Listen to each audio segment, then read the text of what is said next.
কখনো দু চোখ জুড়ে তাকিয়ে থেকে, কখনো মায়া বাঁধনে জড়িয়ে, ঘুম হয়ে পিছু টান হয়ে শুধু তুমি তো ছিলে।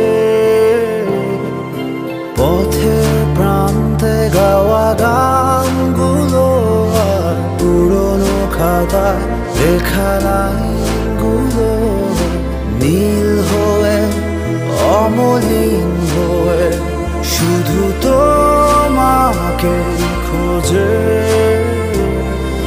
জানি না কোথায় তুমি, কেন যে দূরে হারিয়ে, কেন যে আছো লুকিয়ে। আজও